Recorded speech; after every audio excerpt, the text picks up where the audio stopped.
Imperium, The Philosophy of History and Politics, Chapter 7, Pessimism. It was a remarkably curious phenomenon that when the organically necessary historical outlook on history, replacing the religious and critical philosophical outlooks of previous Western ages, appeared early in the 20th century, it was greeted by the day-before-yesterday thinkers with a cry of pessimism. By this word it was apparently thought possible to conjure away the spirit of the coming age, and to summon to new life the dead spirit of an age that had passed away. To abstract inorganic thought, this feat did not seem considerable, since it regarded history as the field wherein one could do whatever he wanted to make the past dance to his own tune. The word pessimism was a polemical word. It described an attitude of general despair, which was supposed to color opinions and assessments of facts. Any person who seriously used this word showed thereby that he was willing to treat a world historical philosophy in an electioneering fashion. Obviously, an asserted fact should be examined entirely independently of the attitude of him asserting it. The whole pessimism cry is thus an ad hominem argument, and worthless. Facts are not pessimistic or optimistic, sane or insane. An optimist may assert a fact, a madman may, a pessimist may. Describing the man who uttered the fact still leaves entirely open the correctness or incorrectness of the fact. Its purely ad hominem nature was the first weakness in the pessimism view of the 20th century outlook on history. Pessimism only describes an attitude and not facts, and hence is entirely subjective. The attitude toward life that Nietzsche continually belabored as pessimism, in its turn described Nietzsche as a pessimist, and both were undoubtedly correct. If someone else thinks my plans are doomed, I consider him a pessimist, from my standpoint. Similarly, if I think his aspirations will come to naught, he thinks me a pessimist. We are both correct. The progress ideologies, smug in their secure mental armor, insulated from all contact with reality, naturally felt it to be insulting in the extreme when it was suggested that their particular faith also had a lifespan, was also, like all previous world pictures, merely a description of a particular soul of a certain age, and thus was destined to pass away. To say that the progress religion would come to an end with the age whose inner demands it satisfied was to deny the truth of this religion, since it claimed to be a universal description of all human history. What was worse was that the 20th century outlook on history was formulated in such a strict factual way as to be compelling to the 20th century mind. This meant that catchwords had to be employed against it, since no other form of disputation would avail. With the single word pessimism, it was hoped to strangle the 20th century outlook on history. It would be mistaken to put this down to the malice of the progress religionists. No age submits quietly to the spirit of the coming age. The witchcraft religionists certainly did not agree with the first materialist who denied the very existence of witches. The conflict between the established and the becoming goes on continually, and the becoming always prevails. It does so not because it is true and the established was false, but because both were the life stage of an organism, a culture. Truth and falsehood have as little to do with this process as they do with the transformation of the boy into a youth, the youth into a man, the man into a dotard. The grandson is no more true than the grandfather, yet he will prevail because of the organic advantage he has. Similarly does the historical attitude of the 20th century supplant the 19th century religion of materialism. Materialism, rationalism, progress are all worn out, but the historical attitude of the 20th century is full of vigor and promise, eagerness to set itself to its great factual tasks, to create its great deeds. This organic necessity alone gives it its compelling quality. No one in this gigantic age, when nations are world powers in one decade and colonies in the next, can conscientiously maintain, even before himself, any shallow and infantile pretense that underneath all these cataclysms there is the meaning of a steady moral improvement of humanity.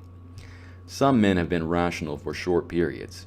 This is the sum total of the appearance of reason in history. But such men have never made history, for it is irrational. The pretense of reason being the meaning of history was itself irrational, since it was a product of history. When the worship of reason was instituted in revolutionary France as a religion, a faith, a foi de joie, was crowned as the goddess of reason. Even rationalism bears the stamp of life. It is irrational. The meaning of the word pessimism must be further laid bare. As we have seen, the word is subjective, and thus describes everybody, if he has a conviction that something is doomed. Suppose I say Imperial Rome inwardly decayed, and within a few centuries the Roman idea was completely dead. Is this pessimism? My grandfather is dead. Am I a pessimist to say so? Someday I shall die. Pessimism? Everything living must die. Pessimism? To life belongs death. Pessimism. Is there any example of an individual which has moved completely outside the organic sequence of that life form to which he belongs, and remained constantly at one stage of life for such long time periods as to justify the conclusion that it was a case of life without death? An example would be a man who lived for, not 100 years, for we all believe such a man will eventually die, but 200 or 300 years, and continually at one life stage, say the biological age of 65 years. We know of no such man, no such life form. The criers of pessimism will call this pessimism, no doubt. We should keep up the pretense before ourselves all our individual lives that we shall not die, for to admit mortality is pessimism. History discloses 7 precedent high cultures to us. Their gestation periods were morphologically identical, as were their birth pangs, their first life activities, their growth, their mature stages, their great civilization crisis, their final life forms, the gradual relaxing, the coming to each of a time when one had to say, looking at the landscape where the mighty being had fulfilled itself, that it was no longer, that it had died. This realization gives extreme pain to the pessimism wailers, and I know of no remedy for their pain. These 7 high cultures are dead. It would have been much more remarkable if they had gone on forever. Imperium Chapter 7, Section 2. But our civilization is itself a stage of a high culture, the culture of the West.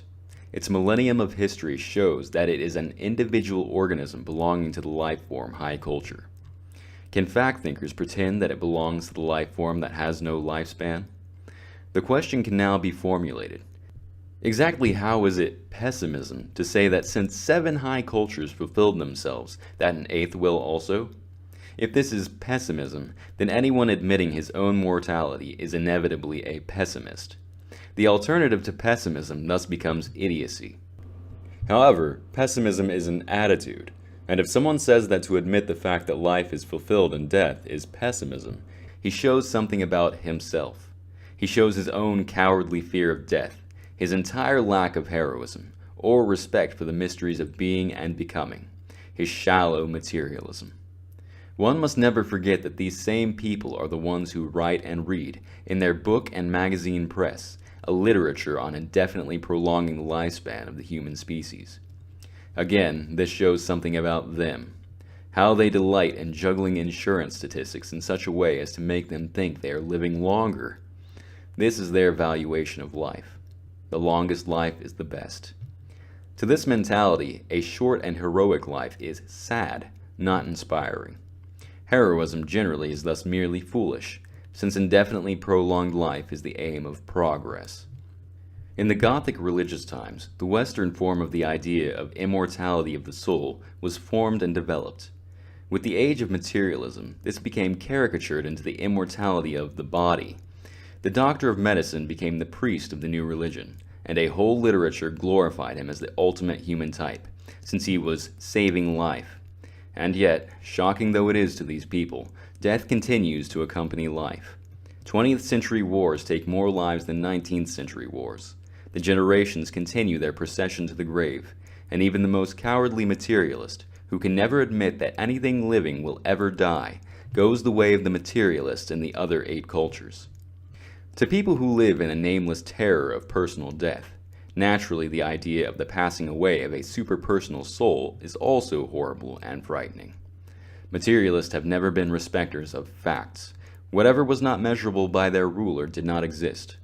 Historical facts are, per se, uninteresting to a rationalist outlook, which begins with a critical principle and not with facts, and it was hardly to be expected that a view of history resting on 5 millennia of history rather than on a simple philosophical platitude would take them along with it. It is curious that the pessimism wailers, who denied the culture would ever die, also denied the organic nature of a culture. In other words, they also denied it lives. Their materialism compelled them to the last, their cowardice to the first. Most important about all their attitudes was that they did not understand the central idea of the 20th century outlook. The hundreds of volumes that they wrote against it, each one echoing the magic word pessimism, show that distressingly clearly. On every page is a fundamental misunderstanding of the great thesis. By their lack of comprehension, they provided another proof of the accuracy of the outlook. For the view of one age only reflects the soul of that age, and the 20th century outlook was definitely not adapted to their 19th century outlook. One great historical fact could have given them consolation. The passing of this culture, which was not alive, and also would never die, according to them, would mean little to them in particular. In the first place, a culture is not born, nor does it die in a few years. These processes are measured in generations and centuries. Thus no man could ever see a culture appear or disappear, and no materialist would ever be obliged to undergo the painful experience of watching it die. More important, the lives of the ordinary people on the everyday plane of life are little affected by the presence of the culture or the civilization. During and after its passing, the life of the ordinary people in its stark fundamentals is simply life. The great numbers vanish, since they were only there to perform the last great life tasks of the civilization. The artificial living conditions go. The great wars cease, the great demands, the great deeds. Pacifism, organic pacifism, not ideological pacifism, which stirs up wars, is the end condition of a culture. Now then, the materialists are exclusively among the ordinary people. What concern have they with great things like heroism, great wars, and imperialism? Therefore, the end of a culture should beckon to them. Actually, however, their whole terror rested on an illusion. It would be as foolish for someone now to worry about the events of 2300 AD as it would have been for Frederick the Great to worry about the conditions of 1900. He could not have imagined those exact conditions. Hence he could not have planned for them. Hence it would have been foolish for him to dread them. They were to be the concern of other people. The day's demands, as Goethe said, constitute one's immediate duty. We living in Europe today have a certain task imposed upon us by the situation, the times, and our own inner imperative. The most we can do about forming the remote future is to do our utmost in giving to this age the strong and manly form it demands. The generation after the next will have its task also, and the only way we can make ourselves effective in their age will be so to conduct ourselves now that our deeds and example will live after us. To a materialist, this is pessimism. Imperium, Chapter 7, Section 3.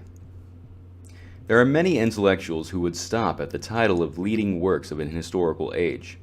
These gather the basis for their charge of pessimism against the 20th century world outlook, from the title of the first book fully to outline it, The Decline of the West. Decline had a definitely pessimistic sound to these gentlemen. They needed no more. In his essay, Pessimism, 1921, Spengler mentioned that some people had confused the sinking of a culture with the sinking of a steamship, whereas, as applied to a culture, the idea of a catastrophe was not contained in the word. He explains further that this title was decided upon in 1911, when, in his words, the shallow optimism of the Darwinistic age lay over the West European American world. He prepared the book, in which he set forth the thesis of an age of annihilation wars for the immediate future, for the coming age, and chose the title to contradict the prevailing optimism. In 1921, he wrote he would choose a title that would contradict the equally shallow pessimism then prevailing. If pessimism be defined as seeing nothing more to be done, it does not touch a philosophy which sets forth task after task remaining to the Western civilization. Apart from the political and economic, to which this work is devoted, Western physics, chemistry, and technics all have their peaks before them, as have also archaeology and historical philosophy. The formulation of a legal system freed from philology and conceptualizing is also a need. National economy needs to be approached and organized thoroughly in the 20th century spirit, and above all, an education must be created in the grand sense of consciously training the coming generations in the full light of the historic necessity of our future for the great life tasks of the civilization. The cry of pessimism is dying down. The 20th century outlook on history surveys from its historical peak and to its own unique, vast historical horizons the life courses of 8 high cultures accomplished, and even looks boldly and confidently into its own culture's future, yet to be accomplished. Readers in 1950 have forgotten, and readers in 2050 will possibly have no way of finding out, that before the 20th century outlook on history appeared, unrealized history was regarded as a blank tablet on which man might write whatever he wished. This was, of course, the instinctive attitude of no single man of action. They have to know better in order to accomplish the veriest trifle, but even they had to maintain the pretense that the future was carte blanche. No one thinks in this fashion during the second half of the 20th century. The bleating of the rationalists and the whimpering of the materialists are growing fainter. Even they are now talking about history instead of about their old platitudes. Even their press now fits out its herd of readers with a history outlook. History begins in 1870, and it ends after the next war. Each war is portrayed as the last. This history picture did service for more than a generation, and its very existence in materialistic journalism is a sign of the increasingly historical attitude of the age. After the First World War, a League of Nations was established to bring about world peace, and there was a considerable number of persons in the Western civilization who took it seriously. Within the short space of one generation, however, a second league was founded after a Second World War. But this time, owing to the inner victory in the West of the 20th century world outlook, which had occurred meanwhile, almost no one looked upon the League as anything other than a localization of diplomatic war preparations between the two remaining powers. We have come a long way from the old progress days. The tables are turned on the whalers of pessimism. Actually, they are merely the representatives of the spirit of an age that has gone forever. Thus, they are anachronistic in this age, and to the extent that they try to intervene in its life, they must fight against its every expression tendency. They can only negate the future with their hopeless attempt to revive the past. Does not this make them pessimists? The definitive word can now be said about pessimism and about optimism, for the two are inseparable as concepts. If pessimism is despair, optimism is cowardice and stupidity. Is there any need to choose between them? They are twin soul diseases. Between them lies realism, which wants to know what is, what must be done, how it can be done. Realism is historical thinking, and it is also political thinking. Realism does not approach the world with a preconceived principle to which things ought to submit. It is this prime stupidity which begets both pessimism and optimism. If it looks as though things will not fit, so to declare is pessimism. Optimism continues to pretend that they do, despite the entire course of history to the contrary. Of the two diseases, optimism is more dangerous to the soul, for it is more blind. Pessimism, by not being afraid to affirm the unpleasing, is at least capable of seeing, and may yield to a flaring up of healthy instincts. Every captain must prepare for both victory and defeat, and tactically, the latter part of his plan is more important, and no captain would refrain from taking measures to apply in defeat because someone said to him that this was pessimism. Let us go further. 100 odd Americans were surrounded in 1836 in the Alamo by Mexican armies numbering thousands. Was it pessimistic for them to realize that their position was hopeless? But there happened something which the materialists, the real pessimists, can never understand. The members of the tiny garrison did not allow the obvious hopelessness of the situation to affect their personal conduct. Every man chose to fight on rather than surrender. They thought rather of what was left to do than of the ultimate annihilation. This was also the attitude of the kamikaze pilots who, in the Second World War, drove their explosive-laden airplanes onto enemy ships of war.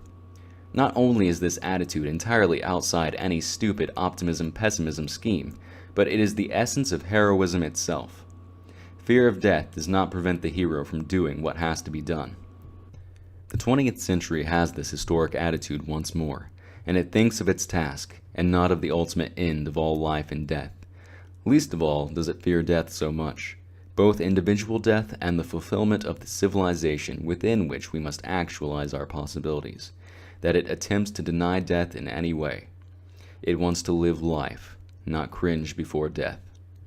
Optimism and pessimism are for cowards, weaklings, fools, and stupid persons, incapable of appreciating the mystery, power, and beauty of life. They shrink from sternness and renunciation, and escape from the brutality of facts into dreams of immortality of the body, and indefinite perpetuation of the world outlook of the 19th century. As I write, 1948, these cowardly pessimists lord it over the submerged Western civilization, propped up by extra-European forces. They pretend that all is well, now that Europe is the spoils for powers from without, sunk to the level of India and China. The 20th century spirit, however, which they hate because it is young and full of life, intends to sweep them one day soon into history's dustbin, whither they were long since consigned. Theirs is the attitude, do nothing, and yet they have the temerity to brand the representatives of the 20th century spirit with the positive attitude of accomplishment as pessimists. The materialists and the liberals talk of return to better conditions. Always return. The new spirit commands, forward, to our greatest age of all. This age and its spirit would not shrink from entering upon its task of building the empire of the West, even if it were told that the outer forces are too strong, that they will never succeed. It prefers to die on its feet rather than live on its knees, like the materialist and other cowards, who now make themselves serviceable to the outsiders in their great task of looting and destroying the Western civilization. The great ethical imperative of this age is individual truth to self, both for the civilization and its leading persons. To this imperative, an unfavorable situation can never bring about an adaptation of oneself to the demands of the outsider, merely in order to live in slavish peace. One asserts himself, determined on personal victory against whatever odds exist. The promise of success is with the man who is determined to die proudly, if it is no longer possible to live proudly.